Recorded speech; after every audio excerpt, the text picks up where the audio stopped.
If you're scared of heights, look away.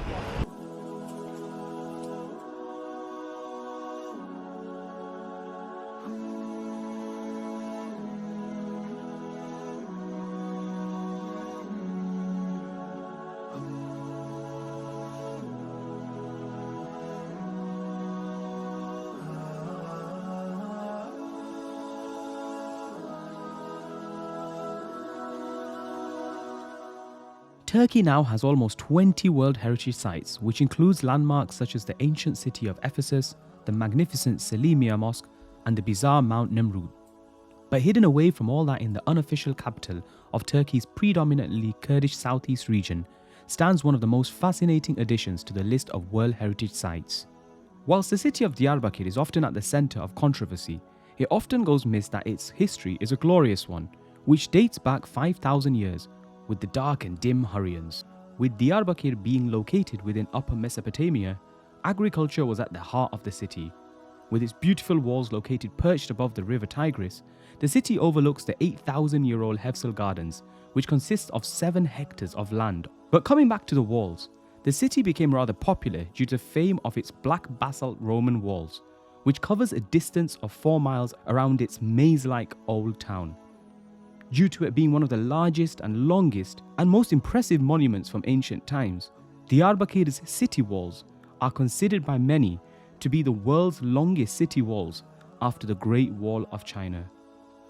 Basalt rocks with 2 different types of textures were used in the construction of the Diyarbakir walls, but there were drawbacks to using this type of material.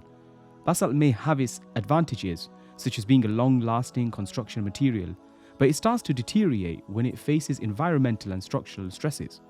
We noticed quite often as we were walking along the very unsafe walls that there was a lot of stone deterioration. This is probably what has led to the walls losing their value and stability over time. It's not very secure around here. I mean, look, I'm stood here right now, and if you're scared of heights, look away. Look down there, there's no railings or anything like that close by. There are 4 main gates and 82 watchtowers on the walls, ideal for those looking for vantage points. The walls were known to be impenetrable due to its thickness and sturdiness. But that doesn't mean people didn't try.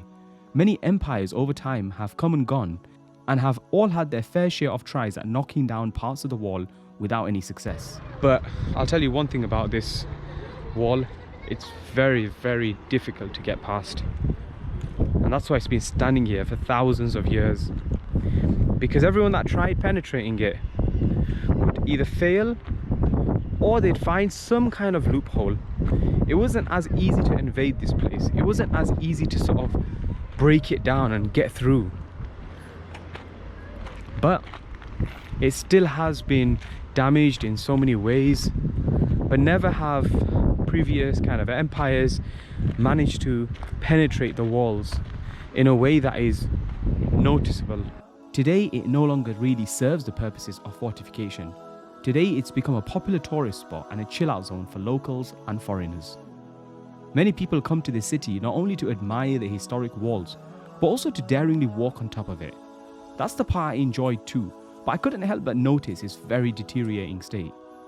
Many years ago, it may have been possible to walk across much of the city this way, but I doubt that's the case today. It can be a challenge to walk across some parts, and although the dark passageways leading to the top are best avoided, I decided to head inside anyways. There's this area here as well under the fortress, which I'll just quickly go and see if I can find anything. So it looks like it goes all the way down to, see,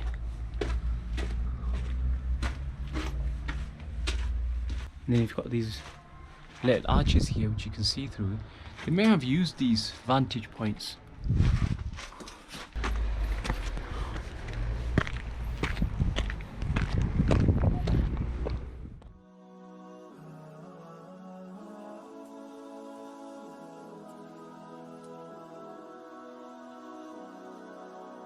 In our next video, we take you on a journey to the Süleymaniye Mosque of Diyarbakir.